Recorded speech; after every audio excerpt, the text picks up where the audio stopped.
Všichni přátelé na Hasičovo, já vás zdravím, Pepa Nitra, a zdravím vás ze Slovenska, z města Martin, konkrétně Martin Priekopá, a jsem tady v unikátním hasičském muzeu.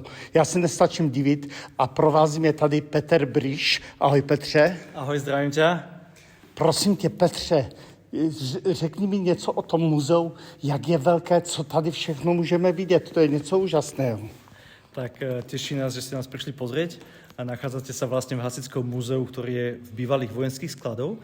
Z toho aj vzniká ten názov Areál SIM, kde sa vlastne nachádzame. To sú sklady intendančného materiálu, to je výstrojový. To znamená, že neboli tu tanky, zbrane, bomby, ale maskáče, kanády, trenky a tak ďalej. Tento priestor je vlastne už od 2003.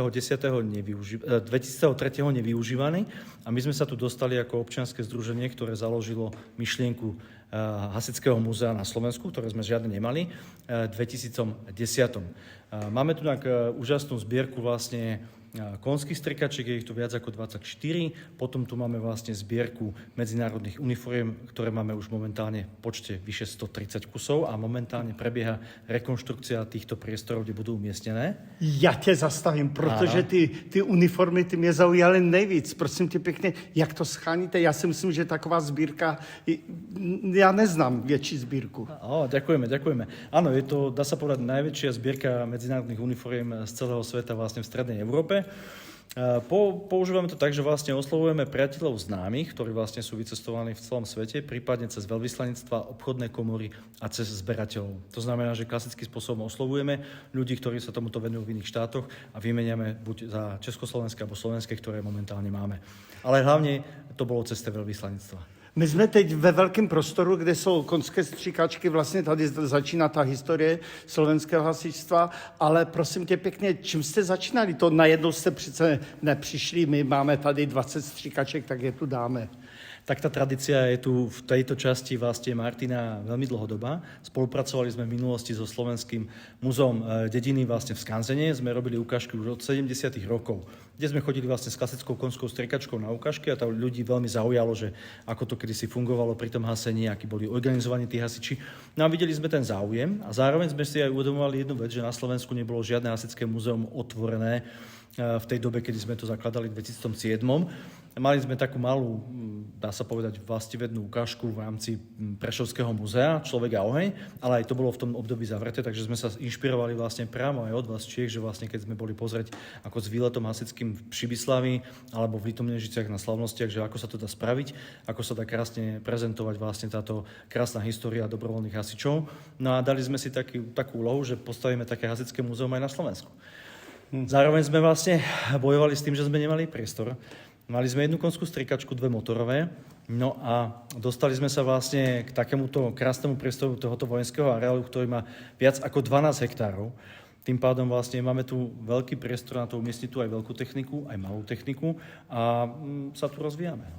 A právě u toho jsem chtěl zůstat. Já jsem tě přerušil uniformem. Prosím tě, můžeš pokračovat v těch vašich sbírkách, které tu ještě máte. Tak jsme si řekli tady tyhle stříkačky, uniformy a dál. Áno. No a to vlastne my sme začínali tou prvou spodnou miestnosťou, kde sú vlastne tie konské strikačky a kde krásne mapujeme ten vývoj od toho až hasičského vedra, cez berlovku, cez tie konské strikačky ručné až po vlastne konské striekačky, ktoré mali so sebou čerpadlo.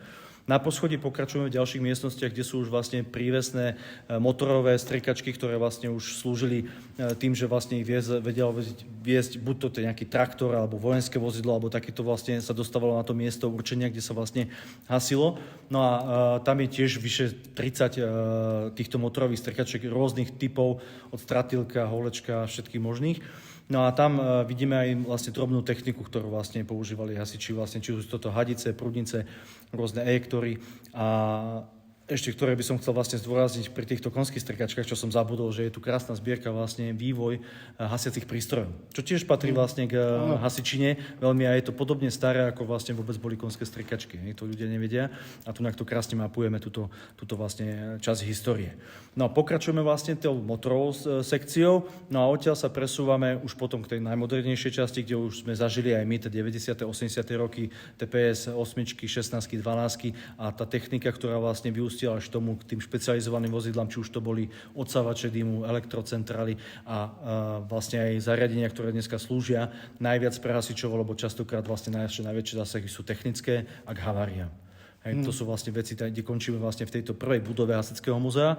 No ale máme tu ešte ďalšie dve expozície vlastne v súvislosti s Hasičským múzeom. V jednej kupole je vlastne história najstarších automobilov, kde môžete vidieť Ereny, Zíly, Škodovky, Mercedesy, tých 50. až 70. rokoch. A taky, přátelé, vrtulník. Proboha, jak ten jste získali. Áno, to je tiež krásna história, lebo to patrí vlastne k hasičom, jednak zasahovanie vlastne v lesných požiaroch a jednak pri pátraní osôb. My sme oslovili vlastne ministerstvo vnútra, keď v 2016, že sme vedeli, že vlastne sa uzemnili niektoré stroje, tie Mi-8, nahradzovali ich vlastne Mi-17 a sme ich požiadali, či by nám nedali tento exponát do múzea. Ministerstvo vnútra súhlasilo, avšak narazili sme na ministerstvo financií, ktorí ešte hodnotili, že vlastne má to príliš veľkú hodnotu a bohužiaľ sa to nepodarilo vtedy vybaviť. No ale pred 2 rokmi sa podaril husajský kúsok a jednoducho ministerstvo vnútra a financií súhlasilo, že nám tento exponát dajú.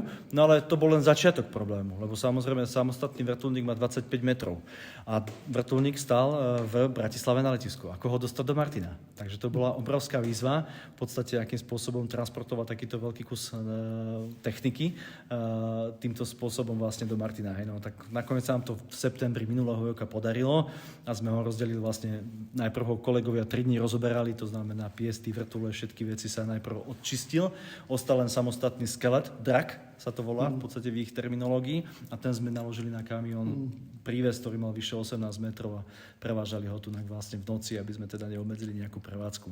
Potom sme ho zase opäť 2 týždne montovali dokopy, kým sme ho dostali do tej podoby a teraz je krásny exponát vlastne vystavený medzi najväčšou technikou, ktorú vlastne máme, to je tá tretia časť expozície. No a tá najväčší technika, tam je kolik těch exponátů? Dokopy tých Audi je 54, ktoré môžete vidieť.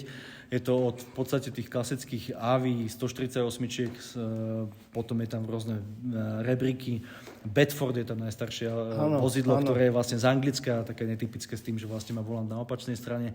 No a samozrejme sú tu ešte aj špeciály, ktoré vlastne boli robené na tatravackých podvozkoch, ktoré slúžili vlastne v chemickom priemysle, napríklad v Istrocheme, v Duslošale, kde vlastne nemajú so sebou ten bazén vody, ako je typický, ale majú väčšinou také tie cibule, ktoré vlastne sú buď to práškové alebo penové. Hej. Takže toto sú také netypické veci, ktoré nemôžete bežne vidieť pri zásahu hasičov. Ale tolik techniky to chce vlastně ošetřovat.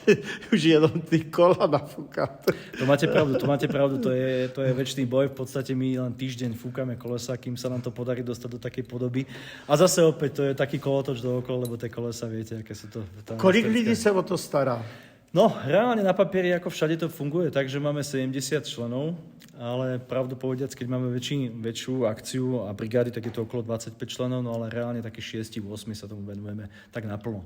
A všichni ste z vašeho zboru Priekopa? Áno, všetci pôsobia vlastne v zboru, ale keď sme začínali, ešte keď sme sa tu dostali v tom 2010, tak samozrejme sme oslovili zbory v okolí, ktoré tu fungovali, ktorí by nám prišli pomôcť vypratávať tento areál, lebo v podstate polojovka sme iba čistili priestor, keďže vlastne 7 rokov sa nevyužíval po tých vojakoch, ktorí tu boli predtým a boli iba strážení, to znamená, že náletové dreviny sme odstraňovali, čistili sme vlastne budovy od skladov a regálov, ktoré tu boli. A naopak zase tie regály sme využili na všetko drevené, čo tu môžete vidieť, s čím sa môžete stretnúť, či to sú schody, cestičky alebo stoly, lavičky, všetko je to spravené vlastne z toho dreva, ktoré využívali sme. Tak to je využívala tá armáda predtým. Takže to je dobře, to je podle mě největší muzeum na Slovensku. Kolik muzeí hasičských máte na Slovensku? Rozhodne sme najväčšie hasičské múzeum a aj dá sa povedať, že prvé, takéto, že špecializované okrem toho vlastivedného múzea, ktoré bolo v Prešove, ale to bola len časť teda expozície.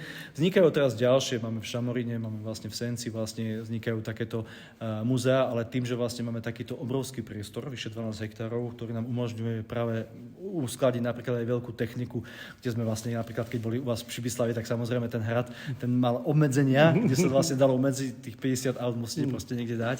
Takže môžeme sa venovať aj veľkej technike, aj malej technike, takže máme tu obrovskú výhodu. Dobře, a když budu mít cestu na Slovensko a budu vás chtít navštívit, kde najdu, jako kdy máte otevřeno a tak? Tak ľudne môžete vlastne pozrieť na stránky hasičkemuzeum.sk alebo areal portál sim.sk, v podstate vždycky vás to navedie. Máme tu výhodu toho, že vlastne je to tu so sprievodcami. Prehliadka cez týždeň to máme väčšinou okolo 16. otvorené, okrem pondelka, a cez víkendy od 13. do 15. 2 vstupy sú tu vlastne do tohoto priestoru. Takže kľudne vás srdečne pozývame, budeme veľmi rádi, keď nás prídete pozrieť na Slovensko. Já určitě doporučuji návštěvu tohoto muzea a musím říct slova jednoho českého zpěváka Žbírky, který říkal, to jsem naozaj nečakal. Takže Ďakujeme, teší nás to. klobouk dolů, skutečně. Ďakujeme, Díky moc teší nás. a díky za rozhovor.